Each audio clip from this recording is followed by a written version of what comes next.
जब हम भारत की आज़ादी के संघर्ष की बात करते हैं ना, तो कुछ गिने चुने चेहरे ही सामने आते हैं।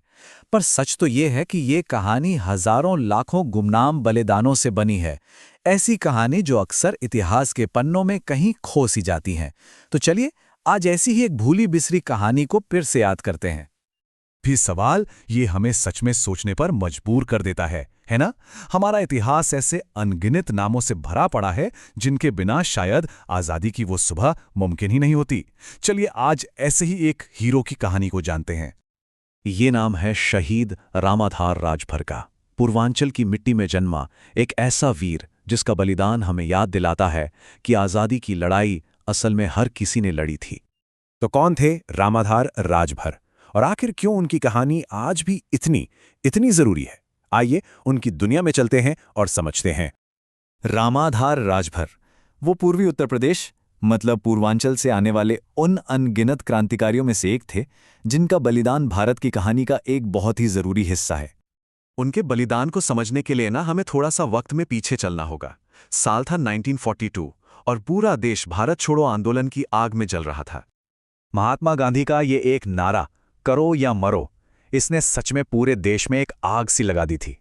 ये सिर्फ एक नारा नहीं था, बल्कि आज़ादी के लिए फाइनल लड़ाई का ऐलान था, जिसने आम से आम इंसान को भी क्रांतिकारी बना दिया। देखिए, सब कुछ बहुत तेजी से हुआ। 8 अगस्त को भारत छोड़ो प्रस्ताव पास होता है। अगले ही दिन 9 अगस्त को गांधी जी ने करो या मरो का नारा दिया और देखते ही देखते सभी बड़े नेताओं को गिरफ्तार कर लिया गया। इसके बाद जो हुआ वो किसी नेता का आंदोलन नहीं था, वो जनता का आंदोलन था। खासकर पूर्वांचल जैसे इलाकों में तो जनता ने खुद ही कमान संभाल ली।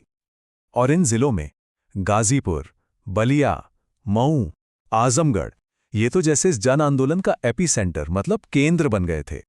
यहां क्रांति की लहर सबसे ज्यादा तेज थी। और इसी माहौल में, इसी आग में एक सक्रिय क्रांतिकारी के तौर पर सामने आए रामाधार राजभर। वो तो बस अपने समाज की उस पुरानी परंपरा को आगे बढ़ा रहे थे जो विदेशी हुकूमत के खिलाफ संघर्ष की परंपरा थी। अब हम आते हैं कहानी के उस दिन पर जिसने रामाधार राजभर को इतिहास में हमेशा के लिए अमर कर दिया, उनके अंतिम बलिदान का दिन। क्रांतिकारियों का मकसद बहुत साफ था। अंग्रेजों की हुकूमत के जो प्रतीक थे, जैसे पुलिस थाने और तहसीलें, उन पर तिरंगा फहराना, ये ब्रिटिश राज को एक सीधी और जबरदस्त चुनौती थी। अब ये घटना हुई कहाँ? इसको लेकर ऐतिहासिक सोर्स बताते हैं कि ये टकराव या तो मधुबन में हुआ, जो उस समय आजमगढ़ जिले में था, या फिर मोहम्मदाबाद के शेरपुर इलाके में।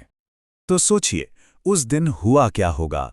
हजारों की तादाद में क्रांतिकारी ब्रिटिश सत्ता को चुनौती देने के लिए इकट्ठा हुए और जवाब में पुलिस ने निहत्थे लोगों पर अंधाधुंध गोलियां बरसा दीं। ये कोई आमने सामने की लड़ाई नहीं थी, ये एक नरसंहार था। और उन्हीं गोलियों के सामने सीना तान कर खड़े थे रामाधार राजभर। उन्होंने कई दूसरे बहादुर स्वतंत्रता सेनानियों के साथ वीरगति प्राप्त की। वो शहीद हो गए और हमेशा के लिए अमर हो गए। लेकिन उनकी शहादत के बाद क्या हुआ? देखिए, यहीं से कहानी एक और दिलचस्प मोड़ लेती है, क्योंकि इतिहास की किताबों और लोगों की यादों में दो बिल्कुल अलग अलग कहानियां मिलती हैं। एक तरफ हैं सरकारी रिकॉर्ड्स, जहां उनका बलिदान बस कुछ शब्दों में सिमट कर रह गया है, लेकिन दूसरी तरफ हैं लोगों की यादें, वहां की लोक कथाएं, जहां उनकी बहादुरी की गूंज आज भी जिंदा है। तो फिर सवाल ये उठता है कि उनकी विरासत का, उनकी लेगेसी का आज क्या मतलब है? हम उनकी कहानी को याद ही क्यों करें? उन्हें आज भी याद किया जाता है, और कई तरीकों से। वो राजभर समाज के लिए गौरव का प्रतीक हैं। गाजीपुर और मऊ की लोक कथाओं में वो आज भी जिंदा हैं।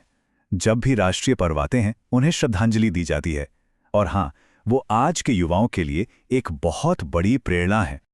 आखिर में उनकी कहानी सिर्फ एक व्यक्ति की कहानी है ही नहीं, ये इस बात का सबसे बड़ा और जीता जागता सबूत है कि भारत की आज़ादी किसी एक वर्ग या एक समाज ने नहीं दिलाई, बल्कि हर किसी के खून पसीने से हमें ये आज़ादी मिली है।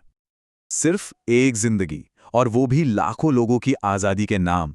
रामाधार राजभर जैसे हर एक शहीद की कहानी हमें उस सबसे बड़े बलिदान की याद दिलाती है जो इस देश के लिए दिया गया।